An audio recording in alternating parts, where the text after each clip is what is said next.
Who believes all this stupid shit?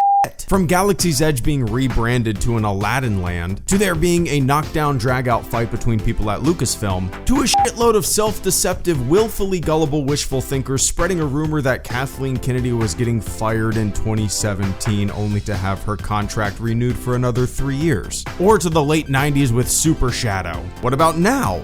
The rumor that Disney is scrapping the entire sequel trilogy. Hey, I've been in the YouTube Star Wars game for 9 years now. I've literally seen thousands of rumors come and go. The list is endless. The batting average is 0. But this goes deeper than Star Wars. The internet has made it possible for anyone, no matter who they are, no matter how little they actually know about a subject, scientific, cultural, whatever kind of subject, no matter how many times their claims amount to nothing, no matter how obvious their sham is to anyone who has a calibrated bullshit detector or even the slightest hint of critical thinking skills, some people will still perceive these dipshits as legitimate sources of information. Because today, all it takes is a know-nothing chatterbox with a YouTube channel, a Twitter account, and a confidence game to spread nonsense to hundreds, thousands, or even millions of people. We are living in the age of the bullshitter. Reception leads to pervasiveness. When something is repeated, the perception of legitimacy increases, despite evidence to the contrary or no evidence at all. Familiarity breeds believability, which is an unfortunate defect in all of our brains, especially in the age of the uninformed windbag digital bullshitter. The more likely we are to agree with a person or organization's overall point of view, the more likely we are to accept unfounded claims. If you don't like the sequel trilogy, you're probably far more prone to think the latest dismantling rumor is true. That tribal thinking, I believe, is something we all have to guard against. And hey look, I've only liked 2 out of the 5 Disney Star Wars movies. Shut up. In 1960, Robert Zionk conducted a series of experiments. He found that the more people were exposed to words, patterns, or even images, the more the subjects had a positive feeling about them. This is called the mere exposure effect. Simply put, the mere exposure effect states that people prefer things that they are most familiar with, and the algorithms built into modern digital systems, whether intentional or not, have certainly used this principle to keep us clicking forward on the familiar. Familiar phrases and tags, familiar words and video titles, familiar images and thumbnails, familiar ideas repeated ad nauseum, familiar nonsense, familiar bullshitters. What's really interesting about this phenomenon is when 2 groups already have a negative view towards one another, further exposure and familiarity can actually have the opposite effect, creating further hostility between the groups. But I have to keep on arguing on Twitter. It is my life. I must defeat the stranger online. I am strong. I must engage in digital thumb war. I am tough. I watched the YouTube video. I am expert now. I have a secret source. Someone sent me an email. They are my secret source. I am special. Me, me, me. Michael Shermer said, quote, "Most of us, most of the time, come to our beliefs for a variety of reasons having little to do with empirical evidence and logical reasoning. Rather, such variables as genetic predisposition, parental predilections, sibling influence, peer pressure, educational experience, and life impressions all shape the personality preferences that, in conjunction with numerous social and cultural influences, lead us to our beliefs. We then sort through the body of data and select those that most confirm what we already believe, and ignore or rationalize away those that do not." Close quote. And in the age of the bullshitter, there's more mud in the water clouding good sense than ever before. It's not all about the audience, though. The purveyors of bullshit fall victim to their own bullshit as well. The more a personality repeats something, and the more that something is admired or agreed upon by the creator's audience, the more the personality begins to repeat and even steer their views more and more towards what is most likely to be agreeable to their audience. You see this with opinion-driven news personalities or even talk radio personalities. They might have started off more middle of the road, but over time, they become more and more pulled towards an extreme because of the feedback they receive from the audience.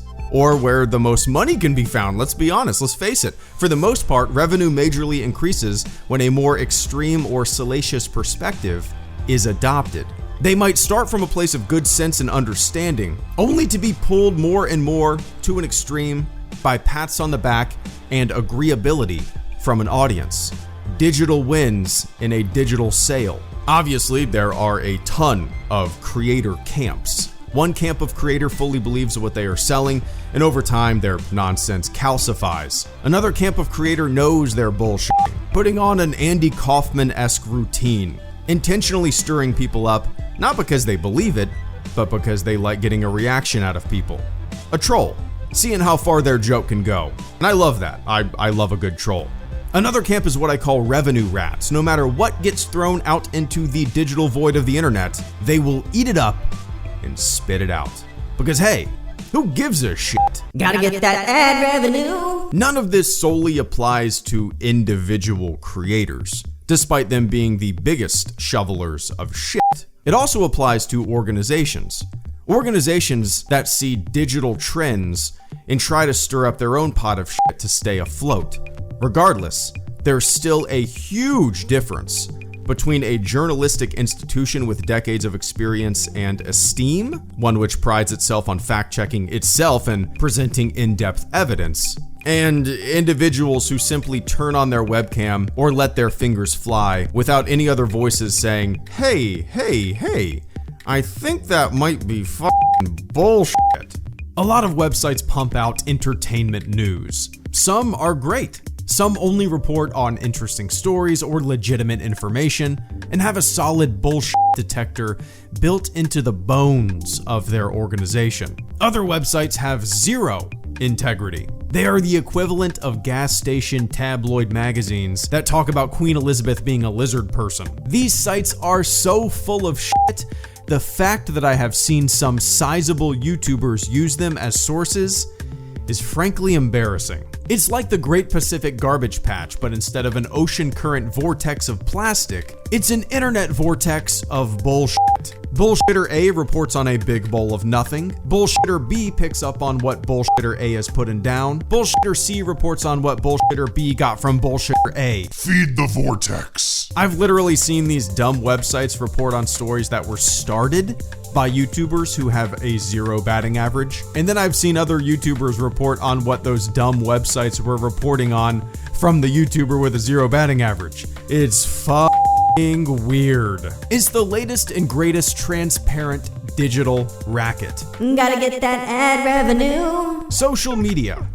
Man, it sucks. It's not a realistic representation of consensus. It's not a realistic representation of averages. It amplifies the loudest. It amplifies narcissism. It amplifies the most boisterous and bombastic voices in any community. This is my team. This is my group. We don't like that movie. If this movie relationship doesn't happen, I'm gonna be so mad. Release the cut. My team. Go team. Those other people are fucking idiots. Argue. Meanwhile, the vast majority of level-headed people on these godforsaken platforms look at this stupid shit and think to themselves, God damn, how can so many people waste so much time?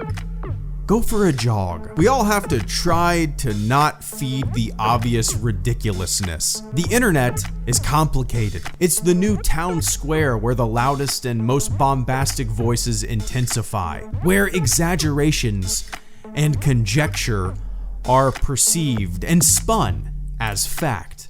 And if you don't work your bullshit detector like a muscle, it can be easy to get sucked under. A solid comparison to what we're all seeing, I guess, in digital fandoms is the Q phenomenon that's popped up over the past few years. Q is believed by too many, let's just say that, to be an operative inside the government, posting anonymously on image boards. From my experience, those who get sucked into this new incarnation of conspiratorial thinking are often older folks who were not born into and did not grow up with these digital systems. I'm speaking in generalities here, obviously, but it seems harder for them to discern bullshit from what is most logical or even blatantly real. The Q phenomenon is a long rabbit hole. It's a sad rabbit hole, but it's also a damn hilarious rabbit hole. While a sizable percentage of the population believing nonsense can be a dangerous thing, I almost have to look at it as a hilarious experiment. The world can be chaos, of course. The powerful often hold secrets, of course. And if we can tap into that line of thinking, we can get some folks to believe anything that we toss online. Who out there can we get to believe the bullshit? We are not solely to blame. The algorithms feeding us like little digital baby birds are equally to blame. Maybe even more so. You watch a video, you get recommended similar videos. You like a post? Hey, here's another post you might like. The machine feeds us more of the same. The machine feeds our anger. The machine doesn't know what's outlandish or untrue. The machine doesn't know what opinions are valid and what opinions are unschooled. The machine doesn't care. It's unthinking. It just wants to feed us whatever will get eyeballs open, our ears listening, and our fingers clicking forward, no matter how f***ing stupid it is.